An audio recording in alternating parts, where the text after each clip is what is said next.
Bom, então aqui nós começamos o sistema nervoso central e aqui nós temos uma peça em resina, tá, de um cérebro verdadeiro, na verdade de um hemiencéfalo, né, porque nós sabemos que o cérebro ele é formado por dois hemisférios, né, separados por uma fissura chamada fissura longitudinal, né, mediana.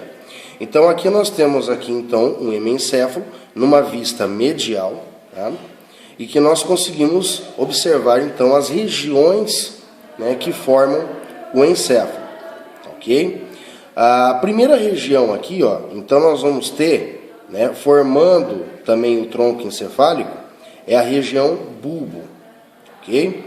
Acima do bulbo vai ter uma região que ela vai ser um pouquinho mais dilatada anteriormente, que vai ser denominada de ponte. Acima da ponte existe então essa outra região aqui, que é o diencéfalo, ok? Acima do diencéfalo, desculpa, aqui é o mesencéfalo, tá? Em cima da ponte é o mesencéfalo.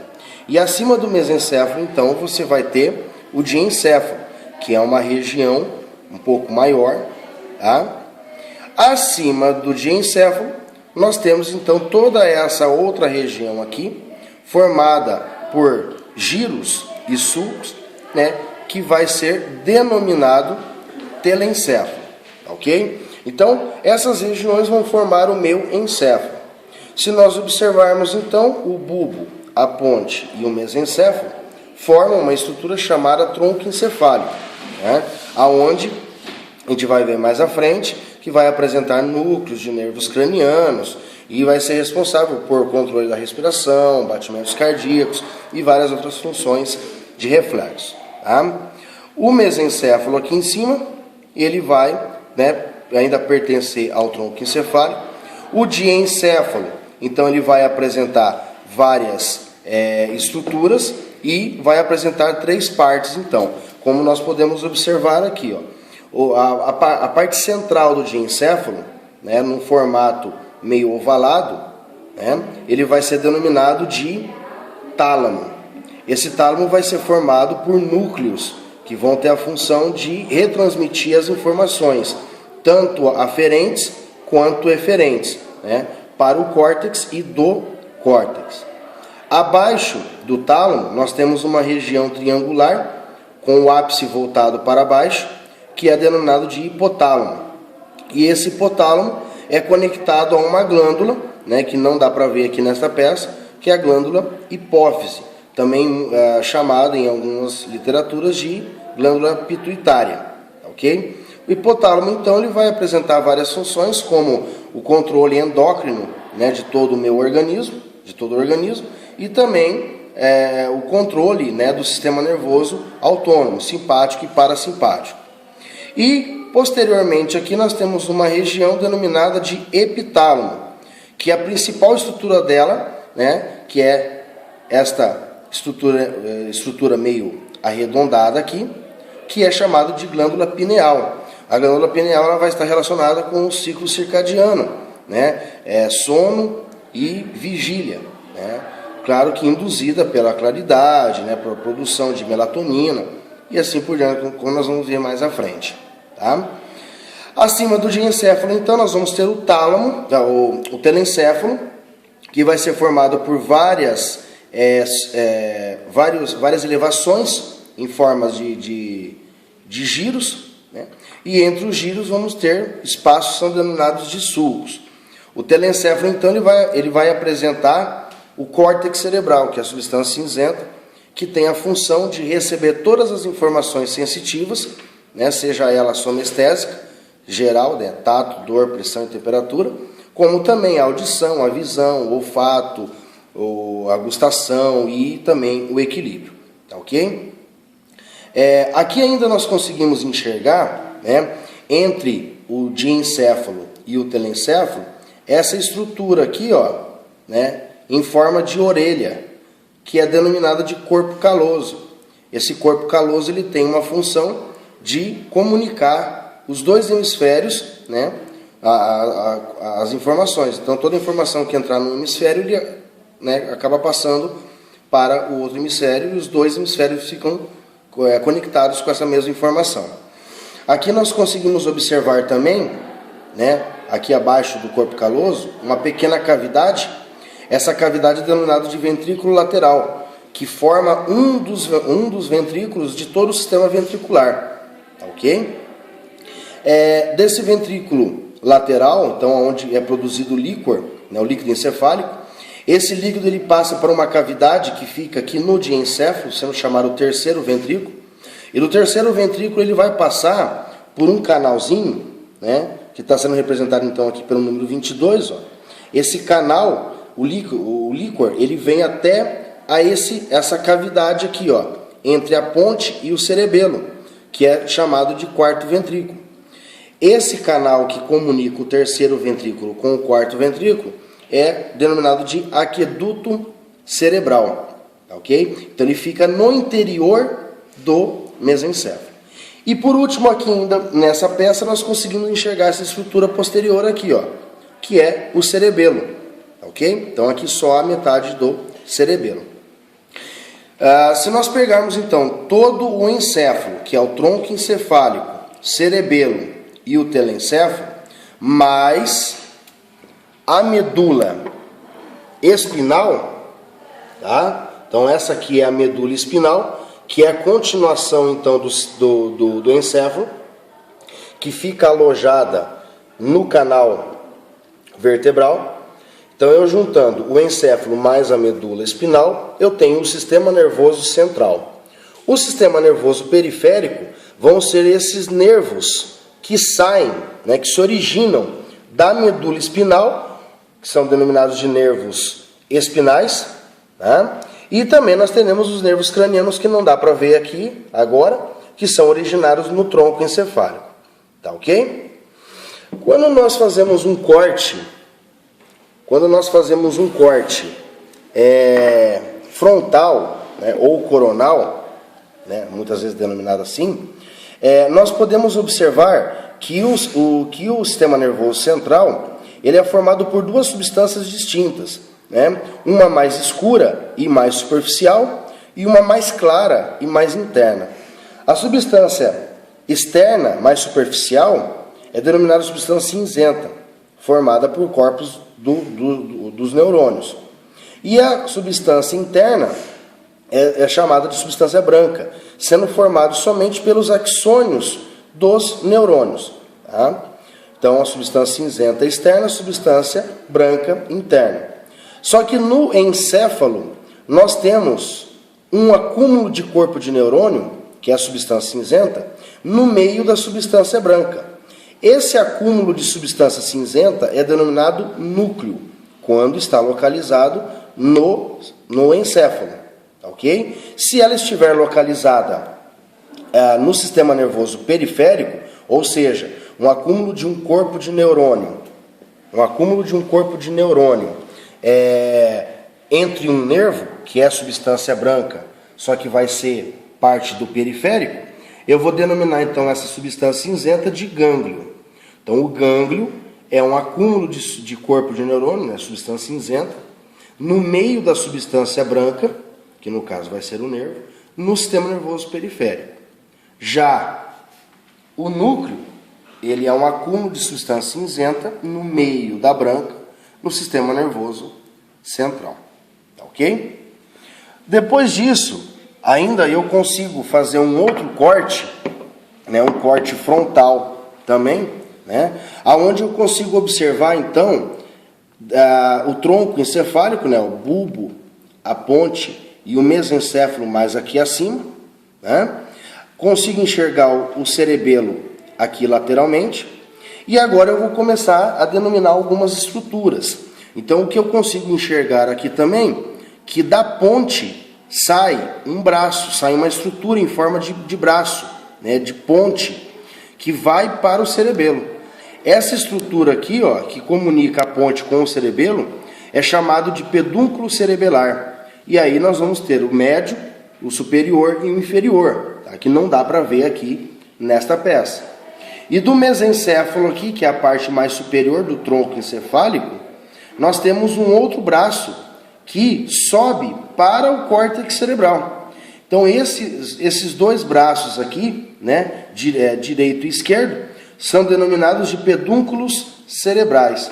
Então eles comunicam toda a informação que chega no tronco encefálico, indo para o córtex, e do córtex tem que descer pelo pedúnculo cerebral para, né, comandar então todos os neurônios motores da medula espinal para que realize então as contrações musculares, né, tanto de músculos esqueléticos quanto músculos lisos, cardíaco ou glândulas, tá ok? Se eu fizer um aumento desta parte do tronco encefálico, né, como nós observamos nessa peça aqui então, nessa peça aqui, tá? Eu vou conseguir enxergar o quê? Então aqui no bulbo, que é essa primeira parte do tronco encefálico, nós observamos que existe um risco bem no meio, né? De cada lado do risco existe uma faixa. Essa faixa é denominada de pirâmide. Então vai ter uma pirâmide direita e uma pirâmide esquerda, tá ok? Ao lado da pirâmide vai existir uma outra elevaçãozinha pequena, ó, aqui, e uma outra elevação aqui, ó, né, que são denominados de olivas. Tá? Então primeiro eu vou ter a pirâmide e depois eu vou ter a oliva, tá ok? Isso eu observando numa vista anterior, né, o tronco encefálico. É isso que eu consigo enxergar, tá ok? Eu ainda consigo observar, né, aqui numa outra peça um pouco menor, né, no tronco encefálico, né, provavelmente de uma criança, tá? Eu também consigo observar a mesma coisa, isso aqui numa vista anterior. Agora, se eu observar numa vista posterior, o que eu vou estar enxergando aqui então? Eu vou observar o bulbo, a ponte e o mesencéfalo. Só que aqui na parte posterior, ó, né, existe uma cavidade. Essa cavidade é o quarto ventrículo, que já foi comentado naquela primeira peça, né, que fica entre a ponte e o cerebelo. Aqui acima, nós temos então a região do mesencéfalo. E posteriormente no mesencéfalo, existem 4 elevações arredondadas, que elas 4 em conjunto formam a lâmina quadrigêmea, né? E cada elevação dessa é denominada de colículo. Então, consequentemente, eu vou ter 2 colículos superiores e 2 colículos inferiores. Tá? Os colículos superiores estão relacionados com a visão e os colículos inferiores estão relacionados com a informação da audição. Tá ok?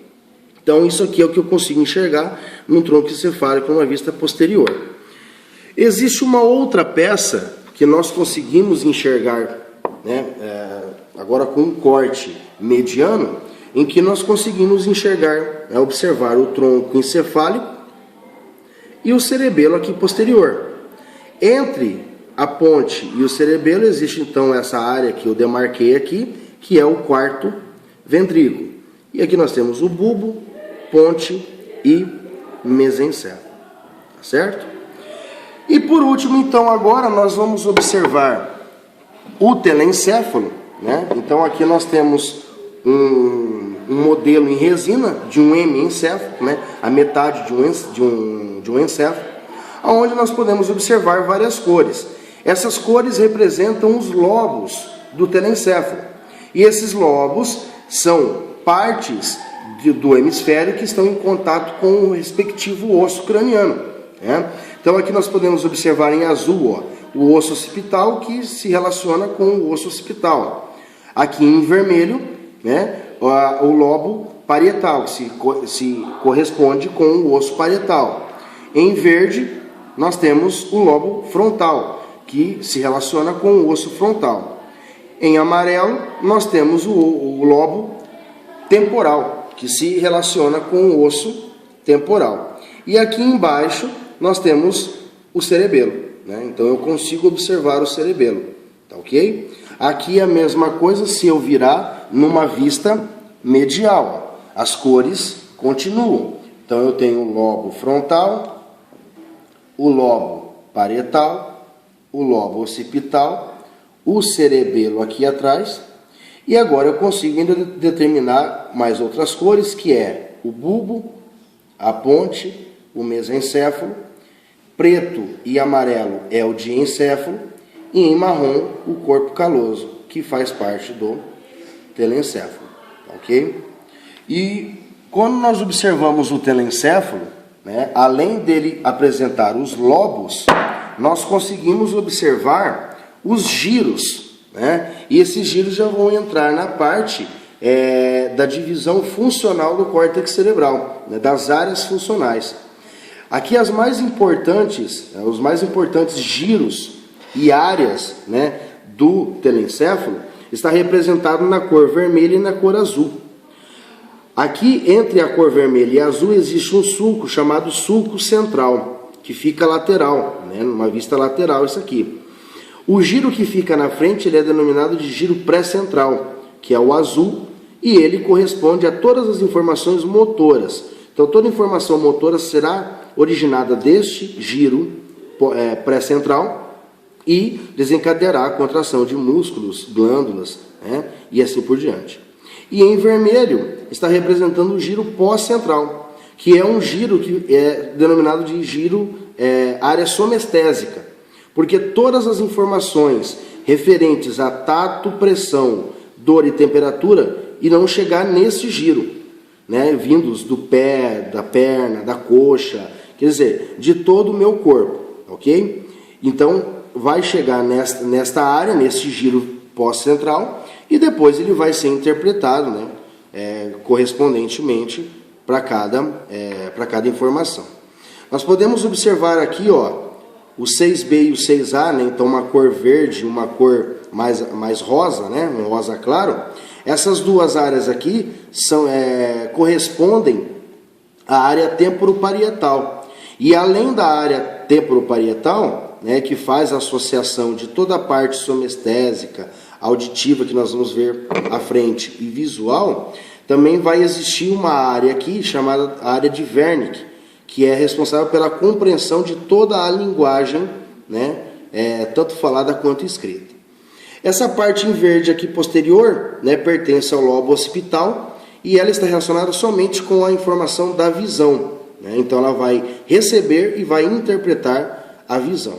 E esta área em azul claro, né, ela é relacionada com a audição, né? Então tanto que esse giro é denominado de giro temporal superior. Então toda a informação da audição irá chegar neste giro, né? E este giro abaixo aqui, que é um roxo, né, ele é chamado de giro temporal médio, irá interpretar toda a informação que chegou aqui, né? Então primeiro chega na área primária, né, da audição e vai para a secundária para ser interpretado, ok? Então com isso nós terminamos, né, a primeira parte da aula de sistema nervoso central, ok?